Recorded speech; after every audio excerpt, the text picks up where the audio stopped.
gbogbo relationship tí mò ń rí ẹran ni wọ́n. Èmi náà dẹ̀ kẹ̀dẹ̀ dọ́ọ̀gì lèmi náà. Kò dẹ̀ possible kí dọ́ọ̀gì àti ẹran fẹ́ra wọn.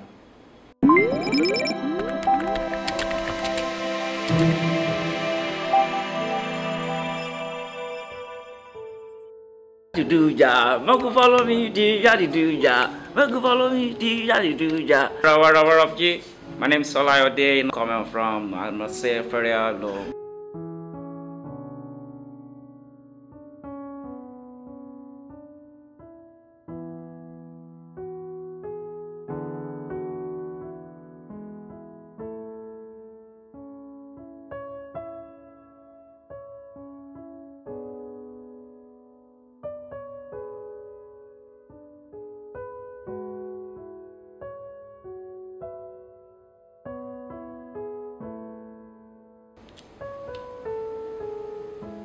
Wọ́n ní obìnrin dá a dẹ̀ mọ̀ pé wọ́n dá but nísìn èèyàn lóbìnrin gidi mọ́ tó dá but èèyàn kàn manage wọn ni ọ̀pọ̀lọpọ̀ fún èèyàn níyàwó tèèyàn tó máa jẹ́ àtìyàn ọ̀pọ̀lọpọ̀ fún èèyàn. Ẹ máa ń gbà mí pé relationship pé ó dá but lọ́dọ̀ tèmi mo rí pé kò dáa bí ẹgbẹ́ everybody di fada ni but kò possible kí irú nǹkan bẹ́ẹ̀ happen èèyàn gbúdọ̀ níní dandan ni but nísìn gbogbo àwọn ọmọ yẹn gbọ́n ti di wèrè gbogbo ló ń já kó jẹ kọ́lọ́run jẹ́ ká rí tiwa ń bẹ̀ ó fún wa ní tó jẹ́ pé ó máa jẹ́ ẹ̀yẹ ọkàn tiwa ní kọ́lọ́run fún wa.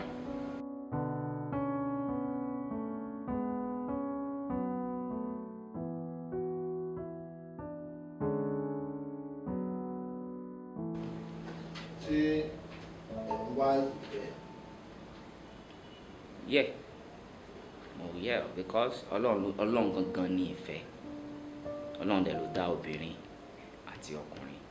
Tí ó bá sí obìnrin, kò sọkùnrin. Tí ó bá sọkùnrin, kò sóbìnrin. Mo wá ìfẹ́ o. Ìfẹ́ tó dá tó jẹ́ pé Ọlọ́run kọ mọ́ mi. Ọlọ́run kọ mọ́ mi. No. I don't have any relationship for now. I'm talking about the core of relationship. I got no one. So why if you have? Ben, mo ń wá Ọlọ́run jẹ́ n rí. So say in a relationship. Mo wà, but kò deep. So say in a relationship. Mo wà.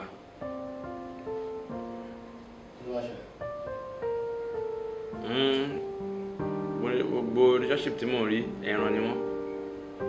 Èmi náà dẹ̀ kẹ̀dẹ̀ dọ́ọ̀gì lèmi náà. Kò dẹ̀ possible kí dọ́ọ̀gì àti ẹran fẹ́ra wọn. Kò sí oore ọ̀fẹ́.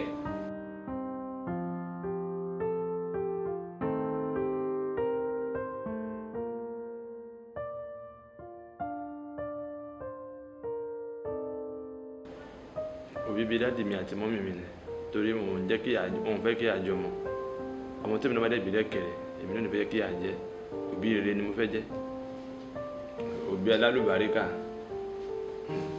òbí tó dàbí Messi bí dáàdì mi àti mọ́mì mi tí mo ti ara wọn wálé ayé òun lèmi náà fẹ́ jẹ́.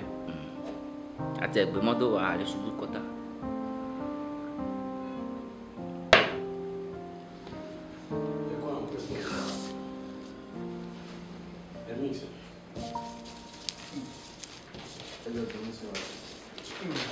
Ọ̀gbẹ́ni, kí ló tó ti gbá yìí?